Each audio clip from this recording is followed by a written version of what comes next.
कभी सोचा है कि हम जिंदगी में एक गलती करते हैं और फिर सारी जिंदगी हर वक्त हम अपनी पुरानी गलती के बारे में सोचते रहते हैं। 2024 में किए गए एक सर्वे के अनुसार 40% लोगों को इस बात का अफसोस लगा रहता है कि वो अपनी दिल की बात कहते ही नहीं। 36% लोगों को इस बात का अफसोस रहता है कि वो जिनसे प्यार करते हैं, उनके दोस्त, उनके परिवार वाले, उनके साथ सही समय नहीं बिताते।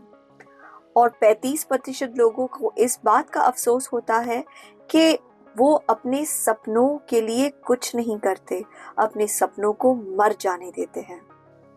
अफसोस का बोझ बहुत भारी होता है, इंसान की पीठ हमेशा के लिए टूट सकती है। लेकिन सोचो एक ऐसी लाइफ जहां पे आप अपनी पुरानी मिस्टेक्स को डिलीट कर सके, अपने आप के अंदर से अफसोस हमेशा के लिए मिटा दे। उसके बाद की आज़ादी किस तरह की होगी?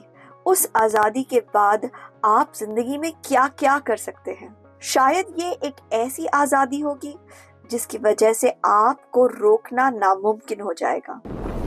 आज की वीडियो में हम इस बात को समझेंगे कि हमारे पुराने मिस्टेक्स भूत की तरह हमारा पीछा क्यों करते हैं और अपने पुराने मिस्टेक्स को जिंदगी में से डिलीट करके आगे कैसे बढ़ना चाहिए। नमस्कार, मैं मनोवैज्ञानिक डॉक्टर मयूरिका दास विश्वास और स्वागत है आपका योर सर्वाइवल मॉडल।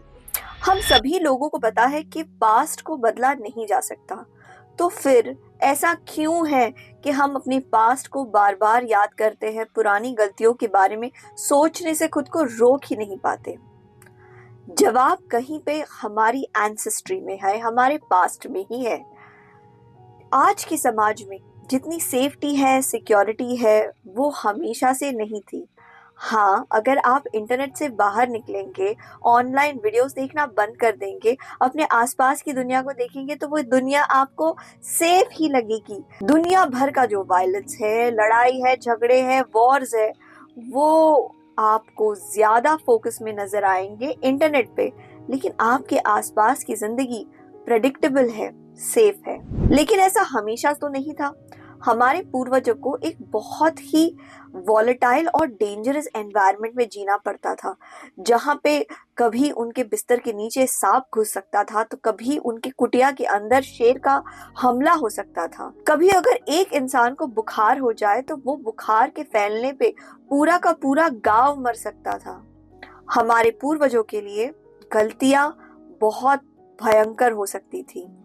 आज जिन जिन कारणों की वजह से मरने के बारे में हम सोच भी नहीं सकते, वो उनके लिए बहुत ज्यादा कॉमन थे। जैसे मच्छर के काटने पे मर जाना, जैसे बच्चा जन्म देते वक्त मर जाना, सांप के काटने से मर जाना। हमारे पूर्वजों को हमेशा चौकन्ना रहना पड़ता था। घर के आसपास की जगह साफ रखो ताकि मच्छर या सांप नहीं बढ़ जाए। घर के आसपास बहुत बड़ा घेरा बना के रखो ताकि कोई जंगली जानवर अंदर नहीं आ जाए। एक गलती बहुत भयंकर हो सकती थी, इसलिए वो गलती करने से बचते थे और इसीलिए वो अपनी गलतियों को याद रखते थे। और सिर्फ खुद की नहीं, खुद के रिश्तेदारों के, आसपास के लोगों के, अपने एंसेस्टर्स के, सब लोगों की मिस्टेक्स को वो याद रखने की कोशिश करते थे ताकि सरवाइव करना आसान रहे। तो मिस्टेक्स को याद करने का मूल कारण है उनसे सीखना और उनको नहीं दोहराना। लेकिन कभी जिंदगी में ऐसा होता है कि हम हमारी पुरानी गलतियों को याद करते ही रहते हैं। जितना भी हम उनके बारे में सोचे, हमें सोल्यूशन तो नहीं मिलता, लेकिन हम खुद को कोसते रहते हैं, हमारा कॉन्फिडेंस कम हो जाता है और हम जिंदगी में आगे नहीं बढ़ पाते। ये बिल्कुल ऐसा ही है कि आप एक किताब लेते हैं और बस एक ही चैप्टर को पढ़े जा रहे हैं। ऐसा करने पे किताब जितना भी जरूरी हो, आप उस किताब को कभी भी पूरा नहीं पढ़ पाएंगे। स्टेप नंबर 1 है माफी। किसको माफ करना चाहिए? खुद को माफ करो अपनी गलतियों के लिए, या दूसरों को माफ करो जिन्होंने आपको चोट पहुंचाया है, आपको आगे बढ़ने से रोका है, तकलीफ दी है।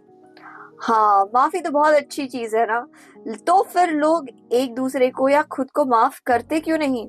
जवाब ये है कि लोगों को इस बात का डर लगा रहता है कि अगर माफ कर देंगे तो फिर गलती दोहराई जाती है। गलती दोहराने के डर से ना वो खुद को माफ करते हैं, ना किसी और को गलती करने पे माफी पाने देते हैं। लेकिन सोचिए, एक ऐसा टाइम जो शायद आपकी जिंदगी में आया था जब आप छोटे थे, स्कूल में आपने कॉपी किया था, आपकी टीचर ने आपको पकड़ा, आपके ऊपर नाराज हुई, लेकिन फिर उन्होंने आपको माफ किया और आपको मौका दिया कि आप उस पेपर को लिखे और अपने एग्जाम को कंप्लीट करें। याद कीजिए उस टाइम को जब आपने अपने घर से पैसे चुराए थे कुछ खाने के लिए या कुछ खरीदने के लिए। जब आपके पेरेंट्स को पता चला, वो शायद आपके ऊपर नाराज हुए, लेकिन फिर उन्होंने आपको माफ किया और आपका रिश्ता टूटा नहीं, बल्कि फ्यूचर में उन्होंने आपको पैसे को लेके भरोसा भी जताया। याद कीजिए उस टाइम को जब आप अपने दोस्त के बारे में गॉसिप करते हुए पकड़े गए थे। जब आपके दोस्त को पता चला, उसे बहुत बुरा लगा, लेकिन फिर भी आपके दोस्त ने डिसाइड किया कि आपको माफ कर देना चाहिए, जिसकी वजह से आपकी दोस्ती, एक वैल्यूएबल रिलेशनशिप बच गया। ये बिल्कुल गलत बात है कि माफ करने से मिस्टेक दोहराई जाती है। माफ करने की वजह से इंसान अपनी जो सीख है उसे जल्दी सीख सकता है। मैं काउंसलिंग में देखती हूँ ऐसे बहुत सारे लोग हैं जो अपने आप को बहुत ज्यादा स्पेशल समझते हैं। मतलब ऑलमोस्ट हर कोई अपने आप को स्पेशल समझता है। मुझे पता है आप वीडियोस भी उन्हीं सारे क्रिएटर्स के देखते हैं, मोटिवेशनल लीडर्स के देखते हैं, जो आपको कहते हैं तुम स्पेशल हो मेरे दोस्त। मुझे नहीं लगता कि आप स्पेशल है या मैं स्पेशल हूँ। आप और मैं, हम बहुत ही सामान्य लोग हैं। लेकिन इस मुद्दे पे एक और वीडियो किसी और वक्त बनाऊंगी। अब इस बात के ऊपर ध्यान देते हैं कि क्योंकि हमें लगता है कि हम अलग हैं, बहुत स्पेशल हैं, हमें अपने आप से बहुत ज्यादा उम्मीदें हैं, इस वजह से हम अपने आप को माफ नहीं करना चाहते। लेकिन अगर आप इस बात की गहराई में जाएंगे, जैसे मैं काउंसलिंग में अपने क्लाइंट्स को समझाती हूँ और वो समझ भी जाते हैं, तो अगर दूसरे इंसान गलती कर सकते हैं और उन्हें माफी मिल सकती है, तो आप खुद क्यों नहीं गलती कर सकते? और ये बार बार दोहरा के कि हम खुद को माफ नहीं करेंगे, माफ नहीं करेंगे, ऐसा करके आप खुद का कौन सा फायदा कर रहे हैं, दूसरों का कौन सा फायदा कर रहे हैं? इससे तो आप अपने लक्ष्य से और ज्यादा दूर होते जाते हैं। जो मेन काम करने की जरूरत है, उस काम को तो आप करते ही नहीं। फिर कई लोग ये कहते हैं कि आपको पता नहीं, मेरे साथ बहुत ज्यादा बुरा हुआ है, मैं अपने पास्ट को भुला नहीं सकता, लोगों ने मेरे साथ बहुत गलत किया है, मेरे अपने लोगों ने, किसी ऐसे ने मेरे साथ गलत किया है, मैंने सोच भी नहीं सकता, मेरे साथ बहुत ज्यादा बड़े स्केल पे बुरा हुआ है, इसलिए माफ करना पॉसिबल नहीं है। तो मैं आपको एक सच्ची कहानी सुनाती हूँ, ईरान की समीरा अली नेजाद की कहानी। समीरा का एक टीनेज बेटा था जो रास्ते की झड़प और लड़ाई में मारा गया। मारने वाले इंसान का नाम बिलाल गेसरी था। जैसे ईरान के नियम कानून है, समीरा को यह मौका मिला था कि वो बिलाल का एग्जीक्यूशन, यानी कि उसे जो मौत की सजा मिली थी, उसे देख सकती थी। समीरा बिलाल की मौत की सजा देखने को पहुंची तो, लेकिन उसने कुछ ऐसा किया जिसे देखकर सब चौंकन्ने रह गए। उन्होंने कुछ ऐसा किया जो करने के लिए इंसान को टाइटेनियम का जिगरा लगेगा। समीरा ने बिलाल के गले से फांसी का फंदा निकाल दिया और उन्हें माफ कर दिया। समीरा ने यह समझा कि किसी और को मौत की सजा देने से उन्हें अपना बेटा नहीं मिल जाएगा, लेकिन जब एक और बेटा मर जाएगा तो एक और माँ की गोद सूनी हो जाएगी।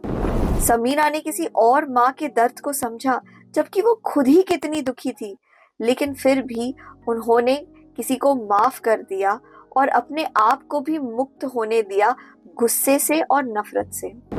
जब आप उस इंसान को माफ कर देते हैं जिसने आपके साथ गलत किया है, तब आप आजाद कर देते हैं। किसको? खुद को। अपने गुस्से के कैद से हमेशा के लिए आजाद कर देते हैं। महात्मा गांधी कहते हैं कि माफ करना आसान नहीं है, ये काम तो सिर्फ वही लोग कर सकते हैं जो हिम्मत वाले हैं।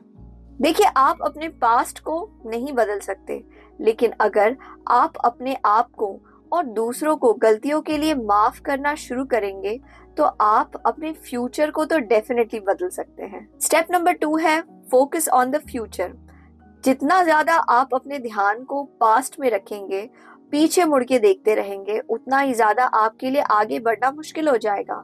लेकिन जब आप अपनी इमेजिनेशन में ये सोचते रहेंगे कि आपको कहाँ जाना है, कितनी जल्दी जाना है, वहां तक पहुंचने में कौन आपकी मदद करेगा, वहां पहुंचने के बाद आपकी जिंदगी कितनी ज्यादा अद्भुत होने वाली है, कितना मजा आने वाला है, अपने आप से पूछो कि अगर मैं माफ करूंगा तो क्या अच्छा अच्छा हो सकता है मेरे साथ, अगर मैं मूव ऑन कर जाऊंगा तो कितने सारे फायदे अट्रैक्ट कर सकता हूं मैं।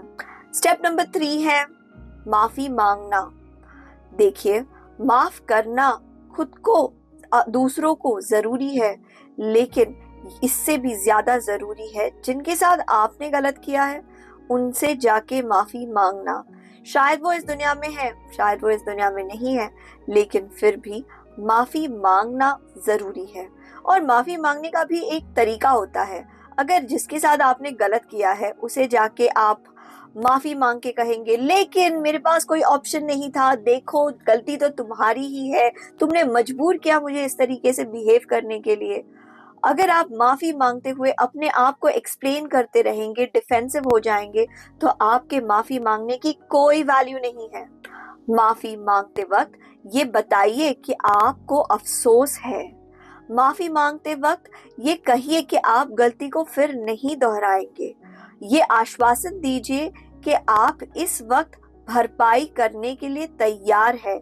जो भी आपने गलत किया है उसके लिए भरपाई कीजिए, तब जाके आपकी माफी मांगने की कोई अहमियत होती है। ऐसा नहीं कि पॉलिटिशियंस की तरह माफी मांगो और कहो कि अरे हमारी बात को आउट ऑफ कॉन्टेक्स्ट लिया गया है, हम कुछ और ही कहना चाह रहे थे, लोग कुछ और ही समझ बैठे हैं। साइकोलॉजी में एक तरह की काउंसलिंग है ट्रांजैक्शनल एनालिसिस, जिसमें माना जाता है कि हमारे अंदर 3 तरह की पर्सनालिटीज होती है, एक पेरेंट, एक चाइल्ड और एक एडल्ट। हमारे अंदर जो पेरेंट है वो बेसिकली हमने हमारे माँ बाप से जो जो सीखा है, नियम कानून, सारे डूज डोंट्स, ऐसे रहो, ऐसे काम करो, ये सारी बातें, ये सारा प्रोग्रामिंग। लेकिन अंदर एक चाइल्ड भी होता है। चाइल्ड वाली पर्सनालिटी मस्ती करना चाहता है, डर जाता है आसानी से, नियम तोड़ना चाहता है, कुछ एक्सपेरिमेंट करके देखना चाहता है, जब कुछ डेंजरस मिलता है तो भाग जाता है। तो ये चाइल्ड वाली पर्सनालिटी को जब पेरेंट वाली पर्सनालिटी से डांट पड़ती है कि तुम बहुत बुरे हो, तुमने अच्छा नहीं किया है, तो चाइल्ड वाली पर्सनालिटी फिर भाग जाना चाहता है सिचुएशन से। अंदर से आवाज आती है कि चलो भाग जाते हैं, शराब में, बिंज वॉचिंग में, दोस्तों के साथ चले जाते हैं, इस सिचुएशन को फेस नहीं करते। चाइल्ड वाली पर्सनालिटी आपको भाग जाने के लिए प्रेरित करती है ताकि आप अपने प्रॉब्लम को फेस ही ना करो। लेकिन पेरेंट पर्सनालिटी और चाइल्ड पर्सनालिटी के बीच में बैलेंस तैयार करती है अडल्ट पर्सनालिटी। हम सभी की जिम्मेदारी है कि जैसे जैसे हम जिंदगी में बड़े हो रहे हैं, अपने पेरेंट और चाइल्ड के बीच में बैलेंस बनाए और अपने एडल्ट पर्सनालिटी को ज्यादा स्ट्रॉन्ग बनाए। ये हमारी एडल्ट पर्सनालिटी है जो हमें गोल ओरिएंटेड बनाती है, जो हमें याद दिलाती है कि हमारा लक्ष्य क्या है, हमारा भला किस काम से होगा, ज्यादा से ज्यादा लोगों का फायदा क्या है, हमारी दायित्व क्या है, ड्यूटीज क्या है। अगर अपने पुराने मिस्टेक्स को भुला देना चाहते हो तो फिर अपने एडल्ट पर्सनालिटी को स्ट्रॉन्ग बनाओ। अडल्ट को आपके पेरेंट पर्सनालिटी को समझाने के लिए कहो। आपकी अडल्ट पर्सनालिटी आपके पेरेंट पर्सनालिटी को समझाएगी कि गलतियां हो सकती है, बैलेंस करके आगे बढ़ना जरूरी है, सीख लेके माफ करना जरूरी है। आपकी अडल्ट पर्सनालिटी आपकी चाइल्ड पर्सनालिटी को समझाएगी कि मुसीबतों से भाग के कुछ भी हासिल नहीं होने वाला, मुसीबतें वैसी की वैसी रहेंगी, प्रॉब्लम्स इनफैक्ट बढ़ने लगती है। प्रॉब्लम्स से अगर हमें डील करना है तो उनको सॉल्व करना जरूरी है। एक टाइम पे एक स्टेप लो, सॉल्व करते जाओ करते जाओ करते जाओ। लॉन्ग टर्म में हम देखते हैं कि हम एक बहुत बड़ा प्रभाव ला सकते हैं। विख्यात मनोवैज्ञानिक ब्रेने ब्राउन कहती है कि माफ कर पाना, कंपैशन, ये सिर्फ एक गुण या वर्च्यू नहीं है, ये तो एक प्रतिबद्धता, कमिटमेंट है। ये कोई ऐसी चीज नहीं है कि माफ करने की कैपेसिटी हमारे में या तो है या तो नहीं है। इसे प्रैक्टिस करके हमें समय के साथ तगड़ा करना पड़ता है। तो एक प्रैक्टिस जो आपको जिंदगी में आगे बढ़ने में और पास्ट को भुलाने में, खुद को दूसरों को माफ करने में मदद करेगी, वो है होओपोनोपोनो मेडिटेशन। होओपोनोपोनो मेडिटेशन के बारे में आप इंटरनेट पे सर्च कर सकते हैं। एक सिंपल सा मंत्र है। पहले खुद के बारे में सोचिए, अपना नाम लीजिए और कहिए I am sorry, please forgive me, I thank you, I love you. फिर जिस पे गुस्सा है उसे सोच के कहिए I am sorry, please forgive me, I thank you, I love you. फिर जिससे माफी मांगना चाहते हैं उन्हें सोच के कहिए I am sorry, please forgive me, I thank you, I love you. इस बात को दोहराते जाइए, दोहराते जाइए। वैसे तो एक सिंपल सा मंत्र लगता है, लेकिन इसके सिंपल होने का मतलब ये नहीं है कि ये असरदार नहीं, बहुत ज्यादा असरदार है। काउंसलिंग सेशंस में मैंने देखा है कि किस तरीके से लोग अपने पुराने नासूरों को भूल जाते हैं, क्योंकि वो हर रोज होओपोनोपोनो प्रैक्टिस करते हैं। आशा करते हैं इस वीडियो को देखकर अब आप समझ गए हैं कि अपने पास्ट मिस्टेक से आगे कैसे बढ़ना चाहिए। आपको क्या लगता है, आप अपने पास्ट मिस्टेक से कैसे आगे बढ़ने की कोशिश करते हैं? दूसरों को आप क्या सलाह देते हैं? उसे कमेंट बॉक्स में जरूर लिखिए। इस वीडियो को लाइक कीजिए एल्गोरिथम की, और मेरी भी मदद कर दीजिए। आपके मूल्यवान समय के लिए धन्यवाद।